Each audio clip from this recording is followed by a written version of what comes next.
దేవుని వాక్యాన్ని ధ్యానం చేద్దాం. ఇప్పటి వరకు మనం ఒక లేఖన భాగాన్ని చదువుకున్నాం. మత్తయి సువార్త 21వ అధ్యాయము మరి 1 నుంచి 19 వచనాలు కూడా మనము ధ్యానం చేసాం. ఈ 19 వచనాల లోపుగా ఇక్కడ మనము ధ్యానం చేసినట్లయితే 3 విషయాలు చక్కగా మనకి ఈరోజు మనం ధ్యానం చేయబోతున్నాం. ముచ్చటగా 3 విషయాలు. ఈ మట్ల ఆదివారాన ప్రభు ఈ మట్ల ఆదివారం రోజు జరిగించిన కార్యాలు 3 విషయాలు అక్కడ చక్కగా రాయబడి ఉన్నాయి. వాటిని ఈరోజు మనం ధ్యానం చేయబోతున్నాం. మరి ఈరోజు అందరూ కూడా సంతోషించి ఇది అంటే కొంతమంది మంచిగా లెంట్ డేస్ ఆచరిస్తూ ఉన్నారు. లెంట్ డేస్ ఆచరించే వాళ్ళందరూ కూడా ఈ వీక్ అంతా కూడా ఇది హోలీ వీక్గా భావిస్తూ పవిత్రమైన వారంగా, ఎందుకంటే గుడ్ ఫ్రైడే అతి సమీపంగా ఉంది. మరి ఇప్పటి వరకు కూడా చాలామంది ఉపవాసాలు ఉండి ప్రార్థన చేస్తూ వచ్చారు. ముగింపులోకి వస్తూ ఉన్నారు కాబట్టి ఇది ఒక పరిశుద్ధమైన వారంగా భావిస్తూ ఉన్నారు. అలాగనే ఈరోజు మరి ప్రత్యేకంగా చిన్నపిల్లలందరూ కూడా మరి మట్టలు తీసుకొని దేవుడి సన్నిధికి వచ్చారు. అందుని బట్టి దేవుని స్తోత్రం చెల్లిద్దాం. హల్లెలూయా. మరి చక్కగా స్టేటస్లో కూడా పెట్టుకున్నారు. ముందుగా ఫోటోలు తీసుకొని అసలు ఆ మట్టలు తీసుకొస్తారో లేదో అనుకున్నాను, తీసుకొచ్చారు దేవుని మందిరానికి. అందుని బట్టి మరొకసారి దేవుని స్తోత్రం చెల్లిస్తున్నా. హల్లెలూయా. ఈరోజు 3 విషయాలు ముచ్చటగా యేసు ప్రభువారు మట్ల ఆదివారాన జరిగించిన 3 కార్యాలు మనం గమనించినట్లయితే, మొట్టమొదటిది యేసు ప్రభువారు ఆనందించిన సందర్భం అక్కడ కనిపిస్తూ ఉంటుంది. రెండోదిగా ఆయన ఆవేదనతో మాట్లాడిన సందర్భం కనిపిస్తూ ఉంటుంది. మూడోదిగా ఆయన ఆవేశపడిన సందర్భం కూడా కనిపిస్తుంది. 3 ఆలు ఈరోజు మనం ధ్యానం చేయబోతున్నాం. మొదటిగా ఆనందించిన సందర్భం, రెండోదిగా ఆవేశపడిన సందర్భం, మూడోదిగా ఆవేదన చెందిన సందర్భం. ఈ మట్ల ఆదివారం రోజున జరిగిన 3 సందర్భాలు ఈరోజు దైవవాక్యంగా మనం ధ్యానం చేయబోతున్నాం. మొదటిగా మనం జ్ఞాపకం చేసుకున్నట్లయితే మరి ఆనందపడిన సందర్భం ఏంటి? యేసు ప్రభువారు ఈ మట్ల ఆదివారానంటే మరి ఆయన బేతనియా ప్రాంతానికి వచ్చినప్పుడు తన శిష్యుల్ని పంపించి అక్కడ కట్టబడి ఉన్న గాడిద పిల్లను విడిపించుకొని తీసుకొని రమ్మంటారు. తీసుకొని వచ్చిన తర్వాత మరి అక్కడున్న ప్రజలందరూ కూడా, అక్కడున్న ప్రజలు కానీ, చిన్నపిల్లలు కానీ, పెద్దోళ్ళు కానీ, చిన్నపిల్లలు మొదలుకొని పెద్దవారి వరకు కూడా అందరూ కూడా సంతోషముగా గాడిద మీద బట్టలు పరిచి, ఇలాగే ఖర్జూరపు మట్టలు తీసుకొని ఆ దారి పొడుగుట గాడిద కాలు కింద పెట్టనీకోకుండా పట్టాలు బరుస్తూ, వస్త్రాలు బరుస్తూ, మంటలు బరుస్తూ ఆయన్ని గాడిద మీద కూర్చోబెట్టి ఘనంగా ఆయన్ని ఊరేగిస్తూ ఉన్న సందర్భం ఇక్కడ మనం గమనించాలి. యేసు ప్రభువారు చివరిసారిగా యెరూషలేము దేవాలయానికి ప్రవేశించిన సందర్భం ఇది. మరి ఆయన బేతనియా నుంచి ఒలీవ కొండ మీదుగా ప్రయాణం చేస్తూ యెరూషలేమునకు ప్రయాణం చేశాడు. ఈ మార్గం అంతట్లో కూడా అందరూ కూడా ఆయన్ని కేకలు వేస్తూ హోసన్నా హోసన్నా జయము జయమని కేకలు వేసిన సందర్భాన్ని మనము తరచుగా జ్ఞాపకం చేసుకుంటూ ఉంటాం. ఎందుకంటే మనం మట్ల ఆదివారం అనగానే మట్ల ఆదివారం మనకు గుర్తొచ్చేది ఏంటంటే ప్రత్యేకమైన ప్రసంగాలు మనం వింటూ ఉంటాం. గాడిద గురించి, తర్వాత మట్టల గురించి, ఖర్జూరపు మట్టల గురించి మనం వింటూ ఉంటాం. అయితే ఈరోజు ప్రత్యేకంగా మనము యేసు ప్రభువారు ఆనందించిన సందర్భం ఏదైనా ఉందంటే ఆయన అందరూ కలిసి దేవుణ్ణి ఆరాధిస్తున్నప్పుడు, స్తుతిస్తున్నప్పుడు, ఘనపరుస్తున్నప్పుడు ఆయనకి చాలా ఆనందం కలిగింది. వాళ్ళందరూ కూడా ఖర్జూరపు మట్టలు పట్టుకున్నారు. ఖర్జూరపు మట్టలు పట్టుకొని కేకలు వేస్తూ ఉన్నారు. హోసన్నా హోసన్నా హోసన్నా అంటే జయము జయము జై సంకేతాలు పాడుతూ అందరూ కూడా మరి కేకలు వేస్తూ ఉన్నారు. అసలు ఖర్జూరపు మట్టలు దేనికి సాదృశ్యంగా ఉన్నాయంటే మరి ఒక సౌందర్యానికి సాదృశ్యంగా మనకు కనిపిస్తాయి. మరి అలంకరణలో చక్కగా అందంగా కనిపిస్తూ ఉంటాయి ఖర్జూరపు మట్టలు. మరి సౌందర్యానికి సాదృశ్యంగాను, అలాగే జై సంకేతానికి ఎప్పుడైనా రాజులు యుద్ధంలో జయించి వారు ప్రయాణం చేసి వస్తున్నప్పుడు, తిరిగి వస్తున్నప్పుడు జై సంకేతంగా ఇజ్రాయెల్ దేశంలో వారు మట్టలు తీసుకొని ఖర్జూరపు మట్టలతో విజయ సంకేతాన్ని పలుకుతూ వారు గొప్పగా దేవుణ్ణి ఆరాధిస్తూ ఉంటారు.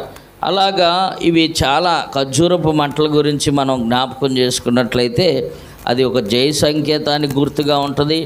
రెండవదిగా అందానికి, సౌందర్యానికి. ఎందుకంటే మన దేవుడు, మనం ఆరాధిస్తున్న దేవుడు ఆయన సౌందర్యవంతుడు. Praise lord. 10,000 మంది పురుషుల్లో కూడా కోరదగినవాడు, ఆయన ప్రత్యేకించబడినవాడు. ఆయన ఎంతో సుందరుడు. ఆయన కండ్లు సుందరమైనవి, తల వెంట్రుకలు నొక్కులు కలిగినవి. ఆయన చూసినప్పుడు ఆయన వంటి నరుడు కానీ పురుషుడు కానీ ఎక్కడ కూడా ఈ భూప్రపంచం మీద కనిపించడు. అంత సుందరమైన దేవుడు, అంత అందమైన దేవుడు. పరమగీతాల్లో ఆ మాటలు మనం జ్ఞాపకం చేసుకుంటాం. పరమగీతాలు 5వ అధ్యాయము 10వ వచనం నుంచి కూడా మనం వేరు ప్రియుని కన్నా నీ ప్రియుని విశేషమేమి, నా ప్రియుడు ధవలవర్ణుడు రత్నవర్ణుడు, 10,000 మంది పురుషులలో ఆయన గుర్తించవచ్చును. ఆయన శిరస్సు అపరంజి వంటిది,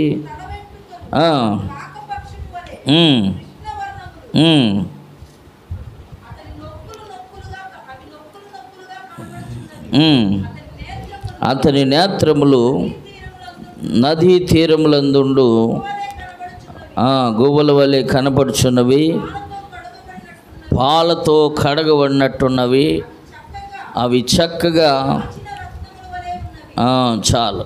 చూడండి, యేసు ప్రభు వారి గురించి ఎంత వర్ణాతీతమైన చక్కని వర్ణన, ఆయన సౌందర్యాన్ని గురించి అక్కడ పరమగీతాల్లో వర్ణించబడింది.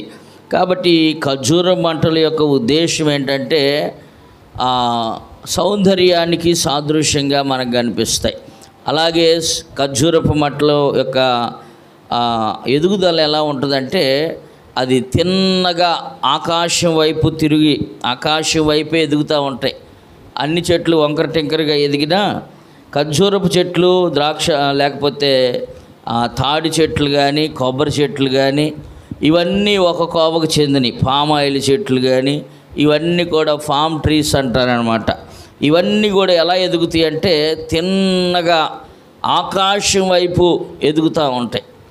అవి ఎప్పుడు కూడా వంకర టింకరగా వెళ్ళి పక్కింట్లోకి వెళ్ళి గొడవలు పెట్టేటట్టుగా ఉండవు. కానీ అవి దాని దృష్టి అంతా కూడా ఎలా ఉంటుందంటే ఆకాశం వైపే తన దృష్టి పెట్టుకొని చక్కగా ఆకాశము తట్టు కనులెత్తి చూస్తూ ఉంటాయి. అలాగే ఖర్జూరపు చెట్లు దేనికి సాదృశ్యంగా ఉన్నాయంటే నీతిని మనకి జ్ఞాపకం చేస్తాయి. ఒక మాటను మనం జ్ఞాపకం చేసుకుందాం. తామారు అనగా ఖర్జూరపు చెట్టు. తామారు గురించి రాస్తూ బైబిల్ గ్రంథంలో ఆదికాండం 38వ అధ్యాయము 26వ వచనంలో తామారు అనగా నీతిమంతురాలుగా ఎంచబడింది. గుర్తుపట్టి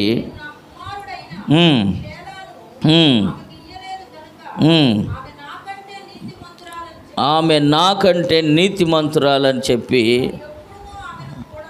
చూడండి, తామారు గురించి బైబిల్ గ్రంథంలో రాయబడిన మాట ఆమె నీతిమంతురాలు. తామారు అనగా ఖర్జూరపు చెట్టు అని అర్థం. కాబట్టి ఖర్జూరపు చెట్టు దేనికి సాదృశ్యంగా మనకు కనిపిస్తుందంటే నీతిని గుర్తు చేస్తూ ఉంది. మన దేవుడు, మన రాజు నీతిమంతుడు.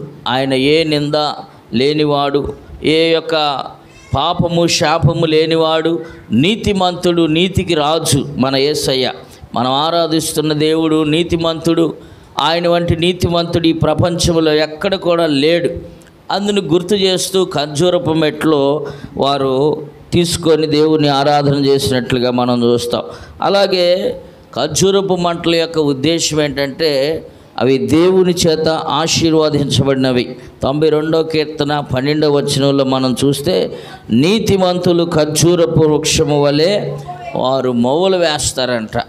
మరి అలాంటి నీతిమంతులకు పోలినట్లుగా ఖర్జూరపు వృక్షం అనేది దేనికి సాదృశ్యంగా ఉందంటే, ఒక ఆశీర్వాదానికి శాశ్వతమైన జీవానికి సాదృశ్యంగా మనకు కనిపిస్తుంది. అలాగే ఖర్జూరపు వృక్షము దేనికి సాదృశ్యంగా ఉందంటే, అది దీర్ఘకాలము జీవించేది, లైఫ్ టైం, ఎటర్నల్ లైఫ్, నిత్య జీవానికి సాదృశ్యంగా ఉంది.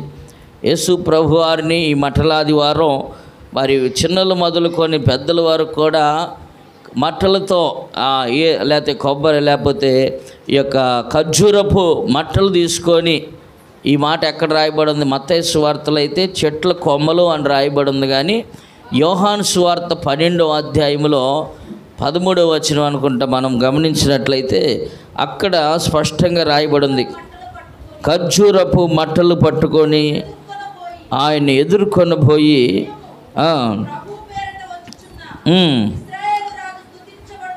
ఇశ్రాయేలు రాజు స్తుతించబడునుగా కానీ వారు కేకలు వేశారు. ఖర్జూరపు మట్టలు. ఈరోజు మనం ఖర్జూరపు మట్టల గురించి కొన్ని విషయాలు క్లుప్తంగా మనం నేర్చుకుంటూ ఉన్నాం. ఖర్జూరపు మట్టలు ఎందుకు పట్టుకున్నారు ప్రజలు? ఆయన నడుస్తున్నప్పుడు ఆయన పాద పరిచర్యలో కూడా వాడబడ్డాయి. ఆయన పాదముల కింద, ఆయన కింద నడవకోకుండా గాడిద మీద ఆయన ప్రయాణం చేస్తున్నప్పుడు ఆ దారి పొదుగుట కూడా ఆ ఖర్జూరపు మట్టలు బరుస్తూ వచ్చారంట. ఇది ఖర్జూరపు మట్టలు పట్టుకొని ఆయన్ని ఆరాధించినట్లుగా మనం చూస్తాం. ఆయన సంతోషించడానికి, ఆనందించడానికి ముఖ్య కారణం ఏంటంటే, అందరూ ఖర్జూరపు మట్టలు చేత పట్టుకొని దేవుణ్ణి స్తుతించారు. రెండవదిగా ఆయన గాడిద మీద ప్రయాణం చేశాడు. గాడిద దేనికి సాదృశ్యంగా ఉందంటే, అది శాంతికి చిహ్నంగా ఉంది. ఒకవేళ గుర్రం మీద ప్రయాణం చేస్తూ వస్తే అది యుద్ధానికి సాదృశ్యం. గాడిద మీద ప్రయాణం చేసిన రాజులు ఎంతమంది ఉన్నారు? గాడిద మీద వస్తున్నారంటే వారు కూల్గా వస్తున్నారని, శాంతియుతంగా వస్తున్నారని, మాట్లాడడానికి వస్తున్నారని అర్థం అన్నమాట. అది బైబిల్ యొక్క వృత్తాంతం. చూసినట్లయితే గాడిద మీద ప్రయాణం చేస్తూ వచ్చాడు. గాడిద గురించి మనం జ్ఞాపకం చేసుకుంటాం తరచుగా. గాడిద అది హేయమైనది, అది 2 డెక్కలు కలిగింది. ఎందుకంటే అపవిత్రమైన జంతువును దేవుడు ఎన్నిక చేసుకొని మరి దాన్ని చక్కగా దాని మీద ప్రయాణం చేయడానికి ప్రభు ఇష్టపడ్డాడు. అపవిత్రమైన వారమే మనందరం కూడా. అలాంటి జీవితం జీవిస్తున్న మనల్ని ప్రభు కోరుకున్నాడు. నువ్వు నేను మనందరం మురికిలో పొల్లాడుతున్న, పాపం అనే మురికిలో పొల్లాడుతున్న మనల్ని దేవుడు ప్రేమించి ఆయన మనల్ని ఎన్నిక చేసుకొని సజీవులుగా నిలబెట్టి చక్కగా దేవుని మందిరంలో నిలబెట్టుకున్నాడు ఆరాధించడానికి. అలాగే గాడిద గురించి మనం చూస్తే, గాడిదలో ఉన్న శ్రేష్టమైన గుణాలు అవి అసహ్యమైనవే, ఇష్టపడేవి కాదు. గాడిదలో ఎలాంటివి అంటే గట్టిగా అరుస్తూ ఉంటాయి, కేకలు వేస్తూ ఉంటాయి, కోపం ఎక్కువ. ఒక్కొక్కసారి అంట గాడిదకి కోపం వచ్చిందంటే వెనక్కాలుతో దంతదంట. వెనక్కాలుతో ఎగిరి దన్నిందంటే ఆ మనిషి మళ్ళీ కోలుకోవడానికి కూడా చాలా టైం పడుతుంది. అంటే గాడిదకు ఉన్న లక్షణం ఏంటంటే భయంకరమైన కోపం. అది అపవిత్రమైన జంతువే కాదు కానీ దానికి కోపం కూడా. మనం కూడా ఒక్కోసారి అనుకుంటూ ఉంటాం, గాడిద లాంటి వాళ్ళమే ప్రభు, మేము కూడా, మాకు కోపం ఎక్కువయ్యా, మేము కూడా అపవిత్రులమే. ఎందుకంటే అది పచ్చిక బయళ్ళు మేస్తూ ఉంటుంది ఉన్నతమైన స్థలాల్లో. గాడిద గురించి కూడా మనం అనేక సార్లు దేవుని వర్తమానాల ద్వారా వింటూ ఉన్నాం. అయితే ఇక్కడ మనం గమనిస్తున్నాం, మొదటిగా యేసు ప్రభువారు మట్టలాదివారం ఆనందించాడు. యేసయ్య ఆనందించిన సందర్భం ఏదైనా ఉందంటే అందరూ కూడా హోసన్నా హోసన్నా హోసన్నా అంటూ మరి జయధ్వనులతో కేకలు వేస్తూ ఆయన్ని బేతనియా నుంచి యెరూషలేము వరకు కూడా తీసుకొని వెళ్తున్నప్పుడు ఆయనకి చాలా ఆనందం కలిగింది. దేవుని సన్నిధిలో మనం ఆనందించే వారంగా ఉందుముగాక. ఆయన్ని స్తుతించే వారిని బట్టి, ఆయన్ని కొనియాడే వారిని బట్టి దేవుడు ఎల్లప్పుడూ కూడా ఆనందిస్తాడు.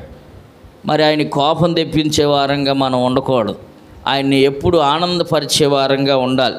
దేవుడు ఆనందించిన సందర్భాలు కూడా ఒక మాట మీకు జ్ఞాపకం చేస్తాను. ద్వితీయోపదేశకాండం 10వ అధ్యాయము 15వ వచనంలో ఒక చక్కని మాట రాయబడి ఉంది. అయితే నీ పితరులను ప్రేమించి వారి యందు ఆనందపడి సమస్త జనములలో మిమ్మల్ని నేటి వలె ఏర్పరచుకొనెను. చాలు. చూడండి, దేవుడు మనల్ని ప్రేమించాడు. ఆయన ఆనందపడి సమస్త జనులలో వారి సంతానమైన మిమ్మల్ని నేటి వలె ఏర్పరచుకొనెను. ఆయన ఆనందంతో ఉన్నాడు కాబట్టి మనల్ని అందరినీ ఆనందపరిచే వారందరిని కూడా ఆయన ఏర్పరచుకున్నట్లుగా మనము చూస్తాం. ఎప్పుడు దేవుణ్ణి స్తుతించే వారంగా, మన నోటి నిండా దేవునికి స్తుతించే వారంగా ఎల్లప్పుడూ కూడా స్తుతియాగం చెల్లించాలి, కృతజ్ఞత స్తుతులు చెల్లించాలి. అందుకే ద్వితీయోపదేశకాండం 1 దెస్సలోనిక పత్రిక 5వ అధ్యాయము 16వ వచనంలో ఎల్లప్పుడూ కూడా మీరు ప్రభునందు ఆనందించండి, ఆయనకి కృతజ్ఞతాస్తుతులు చెల్లించాలని అక్కడ ఒక మాట రాయబడి చదువుదాం. 1 దెస్సలోనిక పత్రిక 5వ అధ్యాయము 16వ వచనాన్ని. ప్రతి విషయమునందు కృతజ్ఞతాస్తుతులు చెల్లించుడి, ఇలాగు చేయుట యేసుక్రీస్తు నందు మీ విషయంలో దేవుని యొక్క చిత్తము. మనం దేవుని చిత్తాన్ని నెరవేర్చాలంటే, దేవుడు మన పట్ల మన గురించి ఆనందం కలిగి ఉండాలంటే ఏం చేయాలి? ఎల్లప్పుడూ కూడా దేవుణ్ణి స్తుతించే వారంగా ఉండాలి. మనం ఎల్లప్పుడూ దేవునికి కృతజ్ఞతాస్తుతులు చెల్లించే వారంగా. దావీదు చక్కగా మరి పాటలు పాడుతూ, కీర్తనలు పాడుతూ దేవుని నామాన్ని గణపరిచేవాడు. అందుకే దావీదు అంటే దేవునికి చాలా ఇష్టం. ఆయన్ని స్తుతించేవారు ఎవరైనా సరే ప్రభువుకి ఇష్టమే. Praise the lord. దేవుని సంతోషపరిచే వారంగా ఉండాలి. ఈరోజు ఈ మట్టల ఆదివారాన్న ప్రభు ఆనందించిన రోజు, సంతోషంగా ఆయన ప్రజలతో గడిపాడు. చాలా సమయం బేతనియా నుంచి మేము ఇజ్రాయెల్ దేశానికి వెళ్ళినప్పుడు, ఆ బేతనియా ప్రాంతం అనేది ఒలీవల కొండ డౌన్లో ఉంటుందన్నమాట. అది చాలా ఎత్తైన ప్రదేశం.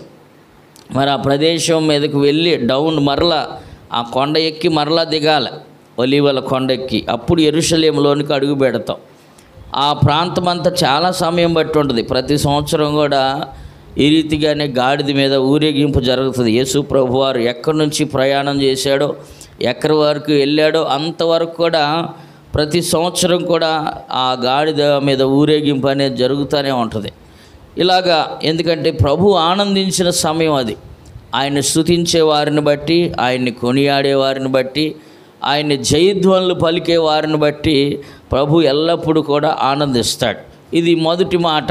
ఇక్కడ మనం గమనించినట్లయితే రెండవ సందర్భాన్ని కూడా మనం చూసినట్లయితే 21వ అధ్యాయంలోనే ఆయన ఆవేశపడిన సందర్భం కూడా మనం చూస్తాం. ఈ మట్టల ఆదివారం రోజే ఆయన కొంచెం కోపం వచ్చింది. సంతోషపడిన ఆ సంతోషం ఎక్కువ సమయం కూడా లేదు. ఆయన్ని ఊరేగించుకుంటూ మరి ఎప్పుడైతే దేవాలయంలోకి అడుగుపెట్టారో దేవాలయం పరిస్థితి అంతా చూశాడు. 12వ వచనాన్ని ఒకసారి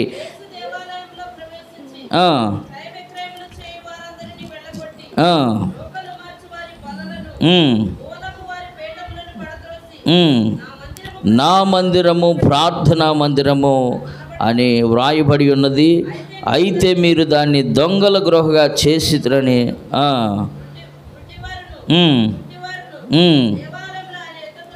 దేవాలయంలో ఆయన యొద్దకు రాగా ఆయన వారిని స్వస్థపరిచెను. చాలు.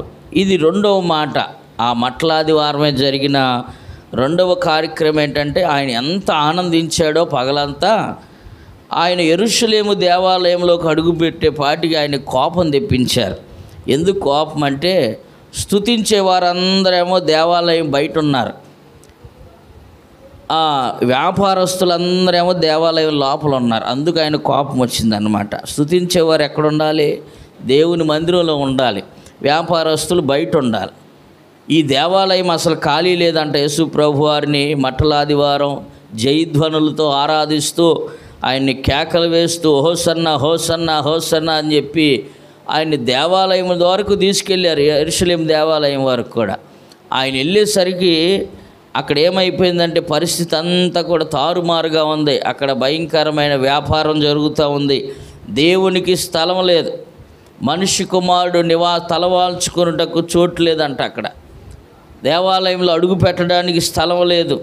ఎందుకంటే దేవాలయం అనేది ఒక పరిశుద్ధమైన స్థలం.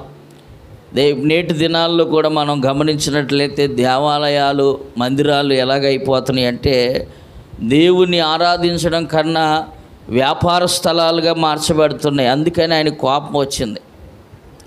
దేవుని మందిరంలోకి వచ్చినప్పుడు ఒక ప్రశాంతమైన వాతావరణం ఉండాలి. దేవుని మందిరంలోకి వచ్చినప్పుడు దేవుణ్ణి సంపూర్ణంగా ఆరాధించాలి. దేవుని మందిరంలోకి వచ్చినప్పుడు దేవుని వాక్యం ద్వారా మన హృదయాలు బలపరచబడాలి. దేవుని వాక్యం ద్వారా మన కుటుంబాలు కట్టబడాలి.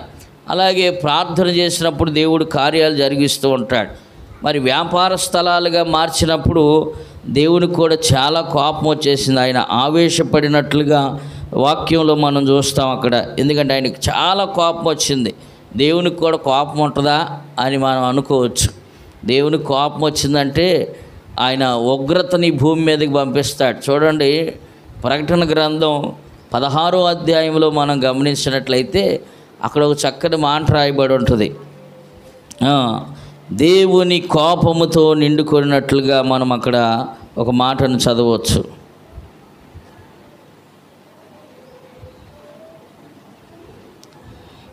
ప్రకటన గ్రంథం 16వ అధ్యాయము 1వ వచనాన్ని చదువుదాం.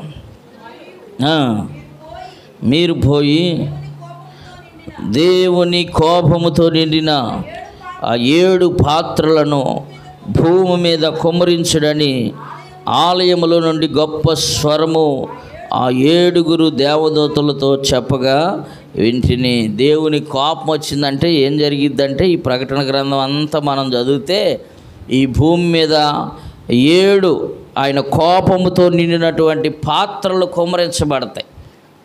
ఆయన కోపం ఈ భూమి మీదకి వచ్చిందంటే ఇక భయంకరంగా సృష్టి అంతా కూడా తారుమారు అయిపోద్ది. కరువులు, కాటకాలు, ఇగో సూర్యుడు నలుపైపోతాడు, చంద్రుడు ఎరుపైపోతాడు. భయంకరమైన పరిస్థితులు ఇక్కడ ఈ భూమి మీదకి రాబోతున్నాయి. దేవునికి కోపం వస్తుంది. ఆయన శాంతిమంతుడే, ప్రేమమయుడే. కానీ కొన్ని సందర్భాల్లో ఆయనకు కూడా కోపం వచ్చింది. ఎందుకంటే ఇశ్రాయేల్ ప్రజలను బట్టి ఆయనకి ఒక్కొక్క సందర్భంలో కోపం వచ్చిందనమాట. నాకు కోపం వస్తుందయ్యా మిమ్మల్ని చూసినప్పుడు అని ఇశ్రాయేల్ ప్రజలతో అంటున్నాడు. చూడండి, ఆ మాట కూడా 23వ అధ్యాయము నిర్గమకాండం 21వ వచనాన్ని కూడా మనం చదివితే మనం ఆయన సన్నిధిలో ఎలా ఉండాలి అని అక్కడ చెప్తా ఉన్నారు. నిర్గమకాండం ఆయన సన్నిధిని మనం జాగ్రత్తగా ఉండి ఆయన మాట వినవలెను, ఆయనకి కోపము రేపవద్దు. Praise the lord. ఆయన సన్నిధిలో మనం ఎలా ఉండాలంటే చక్కగా దేవునికి భయభక్తులు కలిగిన వారంగా. అందుకనే వాక్యం సెలవిస్తూ ఉంది, నువ్వు దేవుని మందిరానికి వెళ్ళినప్పుడు నీ ప్రవర్తన జాగ్రత్తగా చూసుకోవాలి. దేవుడు ఎంత సంతోషిస్తాడో అంత కోపపడతాడు. ఈ మట్టలాదివారం జరిగిన సందర్భాన్ని మీకు జ్ఞాపకం చేస్తున్నా. ఆయన ఎంత సంతోషించాడో, ఎంత ఆనందంగా ప్రజలతో గడిపాడో, ఆనందం అంతా కూడా ఒక్క నిమిషంలో ఆయనకి కోపం రేపిందనమాట. ఆ దేవాలయాన్ని చూడంగానే దేవాలయం అంతా వ్యాపార స్థలంగా మార్చబడిపోయింది. దేవుణ్ణి ఆరాధించే స్థలము, దేవుని యొక్క నివాసం ఉండే స్థలము, అది పరిశుద్ధ స్థలం. ఆ పరిశుద్ధ స్థలంలోకి వెళ్ళాలంటే, అడుగు పెట్టాలంటే భయభక్తులు కలిగి, దేవుని యందు భయభక్తులు కలిగి ఉండాలి. దేవుని యందు భయభక్తులు కలిగి ఉండటం అంటే 1-2 మాటలు మీకు జ్ఞాపకం చేస్తాను. చూడండి, యోబు గ్రంథం 1వ అధ్యాయం 1వ వచనంలో దేవుని యందు భయభక్తులు కలిగి ఉండటం అంటే యోబు చేసిన ఒక చక్కని పని. యోబు అనే ఒక మనుష్యుడుండెను, అతడు యథార్థవర్తనుడును, దేవుని యందు భయభక్తులు కలిగి చెడుతనాన్ని విసర్జించడమే దేవుని యందు భయభక్తులు కలిగి ఉండటం. Praise the lord. చెడుతనాన్ని విసర్జించాలి. మనం దేవుని మందిరానికి వచ్చేటప్పుడు బయట ఎలా ఉన్నామో అలా దేవుని మందిరంలో ఉండకూడదు, కానీ చెడుతనమును విసర్జించాలి. మన దేవుని మందిరానికి వస్తున్నామంటే మన జీవితాలు మార్చుకోవాలి. దేవుని మందిరంలోకి వచ్చినప్పుడు మన జీవితాలు మార్చబడతాయి. దేవుని యందు భయభక్తులతో శ్రద్ధాభక్తితో దేవుని సన్నిధికి వచ్చి మనం ఆరాధించినప్పుడు దేవుడు నిశ్చయంగా మనల్ని బట్టి సంతోషిస్తాడు. మరి దేవుణ్ణి బట్టి ఆయన యందు భయభక్తులు కలిగి ఉన్నామంటానికి మొదటి రుజువు ఏంటంటే చెడుతనాన్ని విసర్జించడం.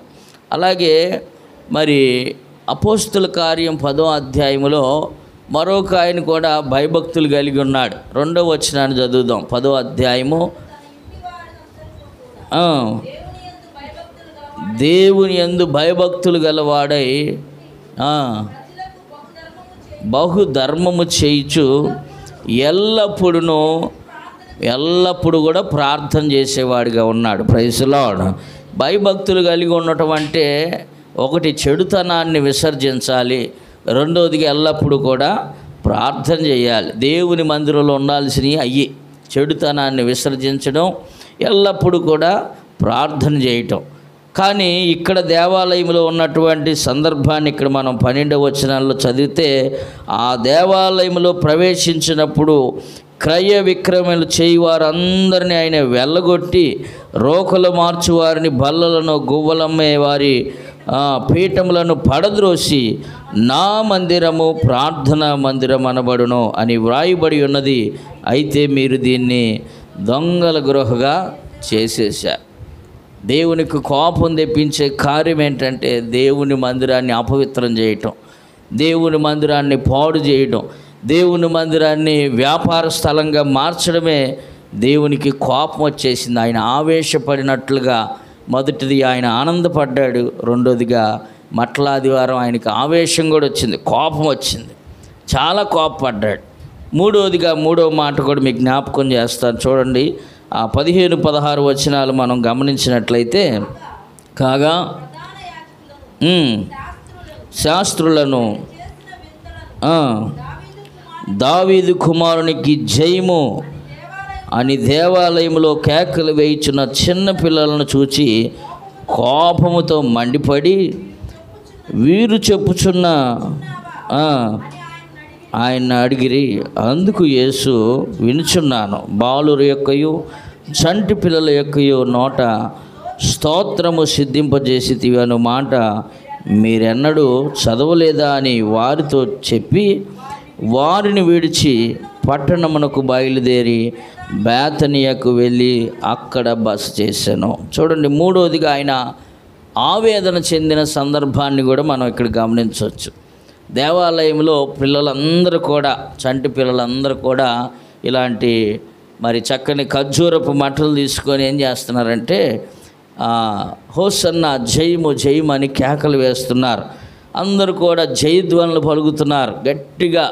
వారి బలవంతంతో శక్తి కొలది దేవుణ్ణి మహింపరుస్తూ ఉన్నప్పుడు అక్కడున్న ప్రధాన యాజకులు, అక్కడున్న శాస్త్రులు వారందరూ కూడా వింతగా చూస్తున్నారంట. ఏంటి వీళ్ళు కేకలేస్తున్నారు అని పిల్లల్ని గదివేరంట. ఏంట్రా పిల్లలు, మీరు సైలెంట్గా ఉండండి, ఏంటి మీరు చేసే పని అని పిల్లల్ని గదివినప్పుడు యేసు ప్రభు వారికి కొంచెం బాధ కలిగింది. ఎందుకంటే చిన్నపిల్లలు అంటే యేసు ప్రభు వారికి చాలా ఇష్టం.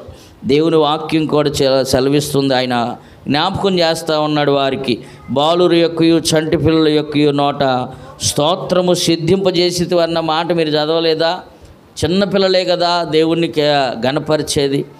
దేవుణ్ణి గణపరిచే విషయంలో పండగలప్పుడు ముందుండే వాళ్ళు ఎవరో చిన్నపిల్లలే. ఇలాంటి మరి మట్లాదివారం కానీ క్రిస్మస్ సమయాల్లో కానీ దేవుణ్ణి మహింపరిచేవారు. పండగలు వస్తున్నాయి అంటే ఇక పిల్లలే ముందు దేవుని సన్నిధిని అలంకరించడం కానీ, దేవుని స్తుతించేవారు కానీ అన్నిట్లో కూడా వారే ఉంటారు ముందుగా. వారికి ప్రత్యేకమైన స్థానం ఇవ్వాలి. వారిని ఎప్పుడు కూడా మనం ఆటంకపరచకూడదు. దేవునికి కోపం, ఆవేశం వచ్చింది, ఆవేదన కలిగిన ఒక సందర్భం ఏంటంటే, చిన్నపిల్లల్ని ఆటంకపరిచినప్పుడు, అంటే దేవుని మందిరంలో స్తుతించే వారిని ఆటంకపరిచినప్పుడు ఆయనకి ఆవేదన, బాధ కలిగిందనమాట. బాధ కలిగినప్పుడు వారిని గద్దించి అక్కడి నుంచి ఆయన వెళ్ళిపోయాడు.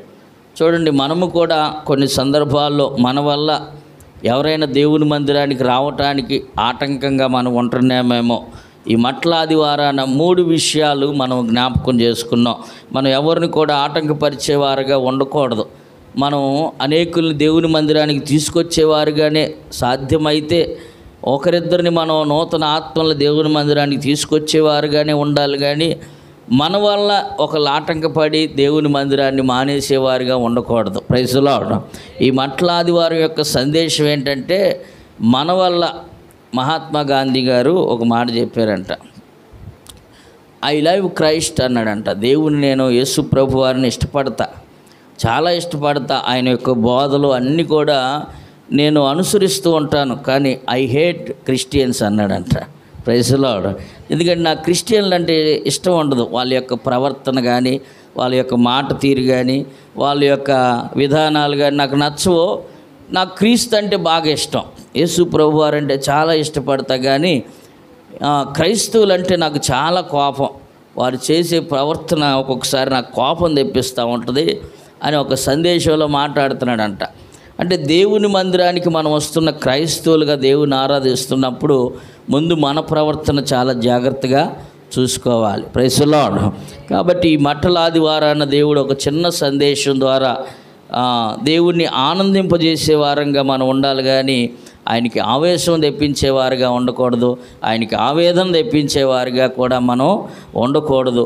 ఈ మట్ల ఆదివారం యొక్క ప్రాముఖ్యమైన విషయం ఏంటంటే, ఆయన్ని ఎల్లప్పుడూ కూడా జయధ్వనులతో మన నోటి నిండా స్తుతియాగం చెల్లిస్తూ ప్రభువుని గణపరుద్దాం. దేవుడి మాటలు దీవించి ఆశీర్వదించునుగాక. ఆమేన్, ఆమేన్. అందరం లేచి నిలబడదాం.